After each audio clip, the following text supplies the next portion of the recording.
Siden 2001 har vi ført en aktivistisk udenrigspolitik. En udenrigspolitik, hvorpå vi sætter kampen mod terror og kampen for demokrati og ytringsfrihed meget, meget højt. Det betyder, at det er nogle af de absolut vigtigste områder, vi arbejder med inde på Christiansborg. Derfor er jeg rigtig glad for som udenrigsordfører at arbejde med disse meget vigtige emner, for det er noget, der absolut er vigtigt, både for Danmark, men også for resten af verden. Michael er en rigtig god og dygtig politiker. Han er ligesom jeg udenrigsordfører.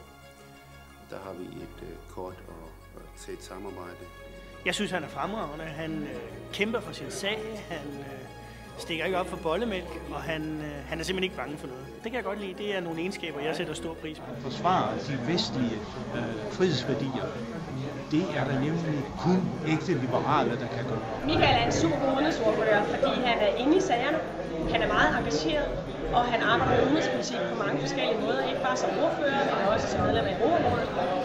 Og så er det jo altid en fornøjelse at samarbejde med ham, fordi han er i godt humør. Michael, han er både en god kollega, men Michael er også en, og det har jeg jo prøvet selv, er rigtig god at arbejde for og med. Og aldrig forgæves til Michael i det, han tager stort og småt op, og han tager fat i det straks og vender tilbage. Samtidig så er han utrolig dygtig til at sætte borgernes interesser højst på dagsordenen.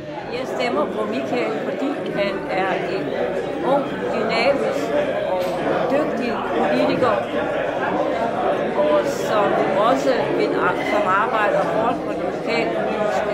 Det at være lokalt folketingsmedlem gør, at man arbejder med et hav af forskellige sager.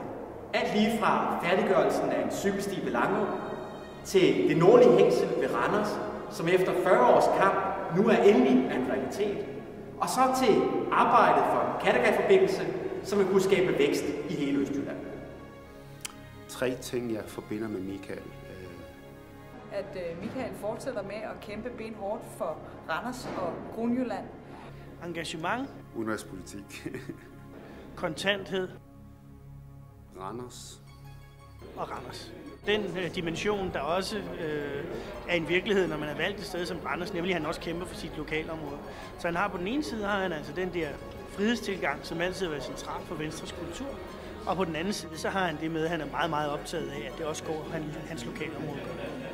Han er en, der brænder for tingene, og han holder, hvad han lover. Michael, han er en politisk arbejdshest. Når han sætter sig noget i hovedet, så himler han ikke før det er gennemført. Han tager de østtyske bybånds interesser og lokalt forankret i Kronjylland. Michael er en troværdig og ned på jorden politiker, som kæmper meget for Østjyllands vigtigste mærkesager. Michael er Østjyllands mand på Christiansborg, det er der slet ikke nogen tvivl om.